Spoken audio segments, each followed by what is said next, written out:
As the Axis powers collapsed in North Africa in early 1943, a shadowy story began to surface, one involving stolen treasure, secret transports, and a disappearance that has puzzled historians for decades. During the German occupation of Tunisia, SS Colonel Walter Roff, notorious for his role in Nazi war crimes, spearheaded the systematic plunder of Jewish wealth. Gold bars, jewelry, silver, and gemstones were seized from homes and businesses in cities like Tunis, Sfax, and Gabes. According to wartime accounts, more than 100 kilograms of gold were collected, most of it never seen again.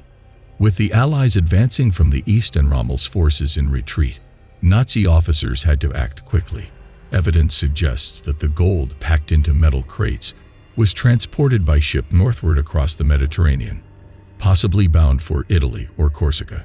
Corsica, under Axis occupation at the time, was remote and mountainous, an ideal location to hide something valuable. One enduring theory claims that 6 crates of treasure were sunk off Corsica's eastern shore, either to be recovered later or to keep them from Allied hands. In one version, SS officers scuttled the cargo intentionally. In another, Allied bombers forced the crew to dump it overboard.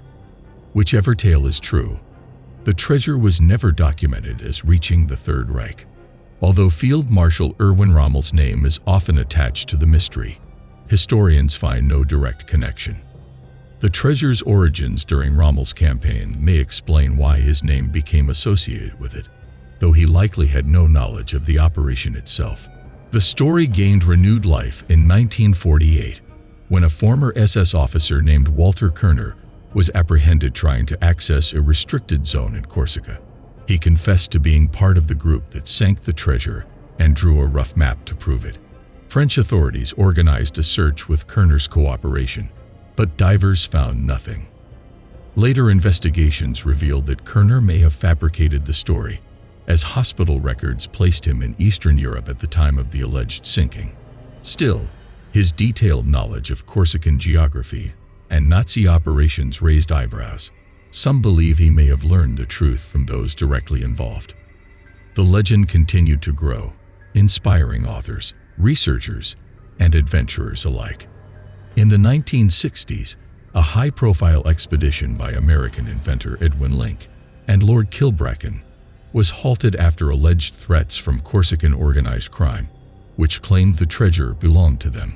Whether this was a real threat or an excuse to abandon the costly mission remains debated. In the 21st century, modern technology was brought to bear. In 2007, German diver Klaus Kepler led a sonar survey off the coast of Bastia, searching for anomalies on the seabed.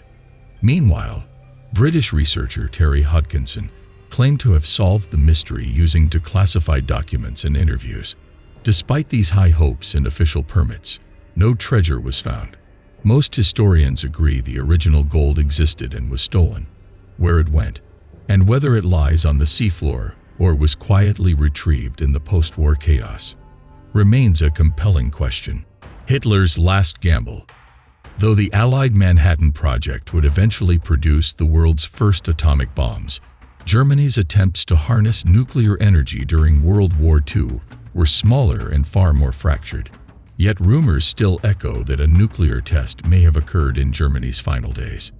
Germany's nuclear efforts, headed by renowned physicist Werner Heisenberg and his rival Kurt Diebner, focused on theoretical models, isotope separation, and reactor designs. But logistical hurdles, Allied bombings, and internal politics stymied real progress. By 1945, they had not built a working reactor, let alone a bomb. Still, alternative accounts emerged. Some centered on Jonistel, an underground complex in Thuringia constructed in secrecy under the SS. Though its exact function remains unknown, it was clearly a high-priority facility. Construction halted abruptly in 1945, and the Allies seized it shortly before the Soviets arrived. Eyewitnesses described eerie events near the neighboring Ohrdruf training area in early March 1945. A local woman recounted a blinding flash and heatwave, while others claimed strange illnesses followed. A worker named Heinz Wachsmuth reported cremating charred bodies under military orders, their hair burned off, and officers speaking cryptically of a weapon the world would hear about. A Soviet intelligence memo dated March 1945 referenced 2 powerful detonations in the area, with potential radioactive fallout. The report made it to Stalin's desk, suggesting the claim was taken seriously, though its source remains unknown. Decades later, German historian Rainer Karlsch reignited debate. Soil tests he commissioned found radioactive elements, specifically cesium-137 and cobalt-60, both associated with nuclear activity, but not occurring naturally in that area. Karlsch theorized that these could be remnants of a crude nuclear device or a radiological weapon. However, critics swiftly countered. Germany never produced the necessary quantities of enriched uranium or plutonium, meaning a full-scale atomic detonation was technically impossible. A low-yield experiment or dirty bomb, while conceivable, would not produce the blast or long-term contamination typical of a true fission event. Official records, too, are silent. No German wartime documents refer to nuclear weapons testing, and the primary physicists involved expressed genuine shock at news of Hiroshima, captured in secret British recordings made at Farm Hall. Some speculate they may have withheld information, but most scholars believe they were truly in the dark. Extensive post-war surveys, including high-resolution soil analysis in 2006, failed to confirm radioactive traces consistent with a nuclear explosion. Experts suggest any anomalies could stem from Cold War-era Soviet activities. To this day, the possibility that a nuclear device, however primitive, was tested in Nazi Germany remains speculative. The site at Jonistel, now partially accessible, offers no concrete answers, only questions that continue to stir the imaginations of researchers and conspiracy theorists alike. The silent end of U-47. One of World War II's most haunting disappearances occurred in the freezing Atlantic waters in March 1941. German submarine U-47, a naval icon commanded by the famous Günther Prien, vanished without a trace. No wreckage, no mayday, no survivors. U-47 had already achieved legendary status by sneaking into Scapa Flow in 1939 and sinking the British battleship HMS Royal Oak. The attack humiliated the Royal Navy and made Prien a national hero in Germany. His submarine was marked with a snorting bull, a symbol of its ferocity. Over subsequent patrols, U-47 destroyed more than 160,000 tons of Allied shipping. In early 1941, Prien set out again, this time to intercept convoys south of Iceland.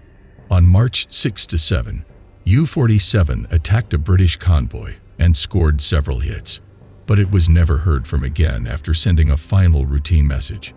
British destroyers Wolverine and Verity reported engaging a U-boat in the area and claimed to have destroyed it with depth charges. An explosion and rising glow were observed. For years, this was believed to mark U-47's end, but further research muddied the waters. Another submarine, under Hans Eckermann, had encountered the same escorts and returned damage. That boat, not U-47, was likely the one attacked. If so, U-47's fate remained completely unaccounted for. Various theories have been proposed. One posits that U-47 hit a rogue naval mine. Another suggests mechanical failure, such as battery explosion or catastrophic flooding, may have doomed it silently. German torpedoes were also known to malfunction, occasionally circling back and hitting the firing submarine. Some rumors, now largely dismissed, claimed Prien had become a liability and was eliminated. However, no documents support such an idea, and the Nazi regime made use of his image until long after his disappearance. Despite modern sonar and wreck hunting expeditions, no trace of U-47 has been located. Until it is, the submarine's final resting place and true cause of loss remain an enduring enigma of naval warfare.